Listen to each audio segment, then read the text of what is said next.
Hi guys, मैं कुशल हूँ Eicher Bhopal से। और आज हम सिग्नल्स एंड सिस्टम्स कोर्स का मॉड्यूल 4.5 सीखेंगे, जिसमें हम देखेंगे कि जो हमने फूरियर ट्रांसफॉर्म की प्रॉपर्टीज सीखी है, उन प्रॉपर्टीज को यूज करके हम किस तरीके से फूरियर ट्रांसफॉर्म आसानी से कैलकुलेट कर सकते हैं। तो आज है मॉड्यूल 4.5।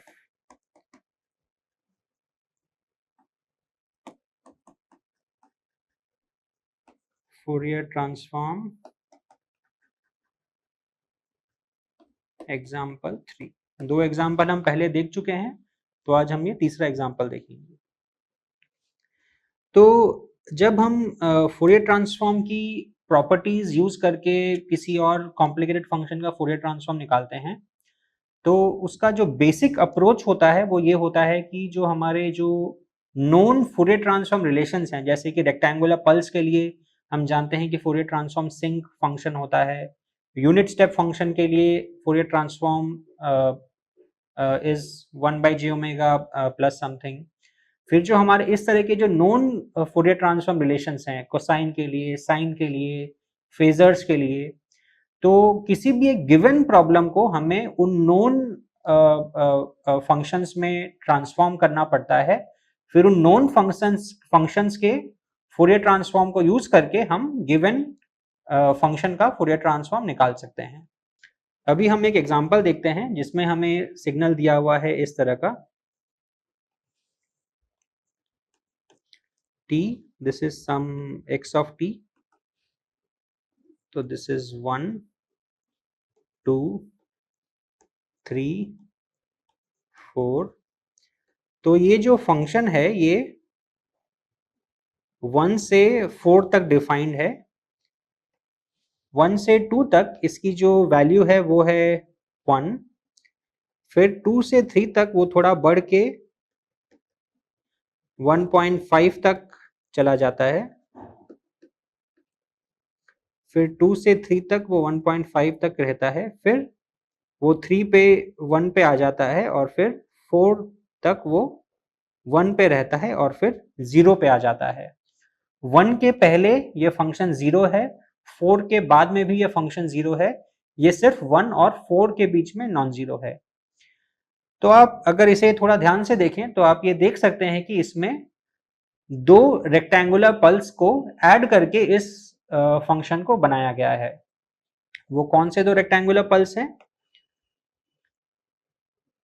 पहला ऑब्वियसली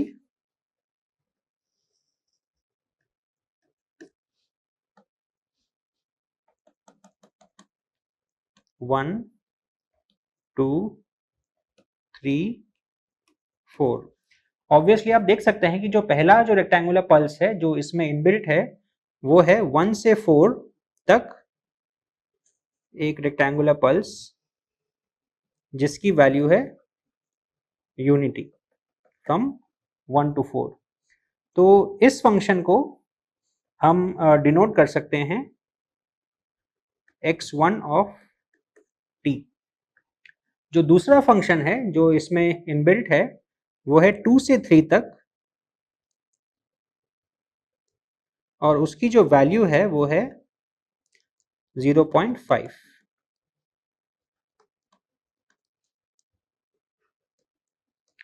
तो ऑब्वियसली आप देख सकते हैं कि मैं अगर x1 ऑफ t और x2 ऑफ t को ऐड करूंगा तो हमारा x ऑफ t बन जाएगा। वो किस तरीके से कि 1 से 2 के बीच में x2 ऑफ t 0 है, तो 1 से 2 के बीच में x of t will be equal to x1 of t which is equal to unity. फिर 2 से 3 के बीच में x2 of t is equal to half, तो हाफ प्लस 1 विल बी 1.5 जो कि है हमारा x ऑफ t। फिर से 3 से 4 के बीच में हमारा x2 जो है वो 0 है, तो x of t will be equal to x1 of t। यानी कि हम लिख सकते हैं कि x of t is equal to x1 of t plus x2 of t। अब यहाँ पे हमारे पास दो रेक्टेंगुलर पल्स आ गए हैं, लेकिन यहाँ पे थोड़ा सा और हमें चेंज की ज़रूरत है, क्योंकि जो स्टैंडर्ड जो रेक्टेंगुलर पल्स है जिसका फूरियर ट्रांसफॉर्म हमें पता है वो कुछ इस तरीके से है कि सपोज हम इसे r ऑफ t अगर हम डिनोट करते हैं तो ये डिफाइंड होता है फ्रॉम माइनस t1 से प्लस t1 और उसका जो मैग्नीट्यूड होता है वो होता है 1, यानी कि जो स्टैंडर्ड रेक्टेंगुलर पल्स है वो माइनस t1 से t1 डिफाइंड है, यानी कि वो 0 के अराउंड सिमेट्रिक है। लेकिन यहाँ पे जो हमारे पास दो रेक्टेंगुलर पल्स दिए हुए हैं वो 0 के अराउंड सिमेट्रिक नहीं है, वो किसी और पॉइंट के अराउंड सिमेट्रिक है विच इज इक्वल टू 2.5। तो अभी हमें इस रेक्टेंगुलर पल्स को 2.5 डिस्टेंस से शिफ्ट करना पड़ेगा ताकि हमारे पास जो x1 ऑफ t है और x2 ऑफ t है वो आ जाए, यानी कि जो x1 ऑफ t है that is equal to r of t minus 2.5 with t1। अब t1 भी हमें पता करना पड़ेगा क्योंकि जो r ऑफ t है उसमें माइनस t1 से प्लस t1 है, लेकिन x1 ऑफ t में 1 से लेके 4 तक है। तो अब हम अगर x1 ऑफ t को अगर 2.5 से अगर शिफ्ट करते हैं तो हमारा जो ये राइट साइड का जो पॉइंट है 4 वो हो जाएगा 4 minus 2.5 which is equal to 1.5, यानी कि x1 ऑफ t के लिए जो t1 है दैट इज इक्वल टू 1.5 और जो x2 ऑफ t है that is equal to same r of t minus 2.5, लेकिन इसके लिए जो t1 है वो होगा हाफ, क्योंकि x2 ऑफ t का जो एक्सटेंट है वो है 2 से 3, तो 3 को हम जब 2.5 डिस्टेंस से शिफ्ट करेंगे तो उसका जो पॉइंट है वो हो जाएगा 3 माइनस 2.5 विच इज 0.5। पर यहाँ पे एक और चेंज है, वो चेंज ये है कि जो x2 है उसका जो हाइट है वो है 0.5 इंस्टेड ऑफ 1, तो उस वजह से हमें यहाँ पे भी एक 0.5 का फैक्टर चाहिए विच इज हाफ। तो अब हमने अपने original signal x of t को दो रेक्टेंगुलर पल्सेस के फॉर्मेट में लिख दिया है। अब हम जो स्टैंडर्ड फूरियर ट्रांसफॉर्म है रेक्टेंगुलर पल्स का और जो फूरियर ट्रांसफॉर्म के कुछ प्रॉपर्टीज हैं उसको यूज करके इसका फूरियर ट्रांसफॉर्म निकाल सकते हैं। कैसे निकालेंगे? जो r ऑफ t जो फंक्शन हमने ड्रॉ किया है उसका जो फूरियर ट्रांसफॉर्म होता है वो होता है 2 sine of omega t1 by omega. तो यानी कि हम अब उस फंक्शन को यूज करके इसका फूरियर ट्रांसफॉर्म निकाल सकते हैं अलग अलग t1 की वैल्यू सब्स्टिट्यूट करके। लेकिन हमारे पास ये भी एक फंक्शन है कि ये r ऑफ t नहीं होके ये r ऑफ t माइनस 2.5 है। तो उसके लिए हम क्या कर सकते हैं? उसके लिए हम फूरियर ट्रांसफॉर्म की एक और प्रॉपर्टी यूज कर सकते हैं। हमें पता है कि अगर x ऑफ t का फूरियर ट्रांसफॉर्म अगर capital X of j omega है तो x of t minus t naught का Fourier transform will be e power minus j omega t naught into capital X of j omega. इस expression को use करके हम ये लिख सकते हैं कि capital x1 of j omega will be equal to e power minus j omega t naught. t not यहाँ पे क्या है? यहाँ पे है 2.5, so this will be minus j 2.5 times omega into capital X of j omega which is equal to this with t1 equal to 1.5, यानी कि this is 2 sine of 1.5 omega divided by omega.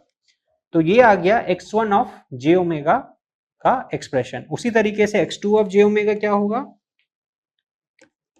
x2 of j omega will be equal to half, यहाँ पे जो half है वो आ जाएगा क्योंकि Fourier transform is a linear function, half into again ये factor e power minus j omega t naught, where t naught is equal to 0.5 e power minus j 2.5 omega into 2 sin of omega t1, यहाँ पे omega t1 is equal to 0.5, so 0.5 omega divided by omega। तो अब हमारे पास Fourier transform की basic properties use करके x1 of j omega और x2 of j omega आ गया है। तो अब capital X of j omega क्या होगा? Capital X of j omega will be simply be equal to capital X1 of j omega plus capital X2 of j omega। ये कहां से आया? ये आया फूरियर ट्रांसफॉर्म की लिनियरिटी प्रॉपर्टी को यूज करके। तो यहाँ पे हमने 3-4 अलग अलग कॉन्सेप्ट्स का यूज किया है। सबसे पहले तो हमने एक इस गिवन फंक्शन को दो रेक्टेंगुलर पल्सेस के माध्यम से रिप्रेजेंट किया है। फिर इन रेक्टेंगुलर पल्सेस को हमने स्टैंडर्ड रेक्टेंगुलर पल्स का एक्सप्रेशन यूज करके रिप्रेजेंट किया है। तो हमारे पास आया x1 is equal to r of t minus 0.25 for t1 equal to 1.5, x2 is equal to half of rectangular function shifted by 2.5 at t1 equal to 0.5। फिर हमने शिफ्टेड फंक्शन का फॉर्मूला यूज किया है जो कि होता है कि अगर हम x को t0 से अगर शिफ्ट करते हैं तो उसका जो करस्पॉन्डिंग फूरियर ट्रांसफॉर्म है वो इस तरीके से ट्रांसफॉर्म हो जाएगा। और फाइनली फिर हमने लिनियरिटी प्रॉपर्टी यूज करके x1 और x2 का फूरियर ट्रांसफॉर्म को सम करके फाइनली हमने x का फूरियर ट्रांसफॉर्म निकाला है। तो ये एक बेसिक एग्जांपल जो कि आपको फूरियर ट्रांसफॉर्म की प्रॉपर्टीज यूज करना बताता है। अगले मॉड्यूल में हम एक और एग्जांपल लेंगे जिससे इन प्रॉपर्टीज को यूज करके हम दूसरे केस के लिए फूरियर ट्रांसफॉर्म निकालेंगे। Thank you.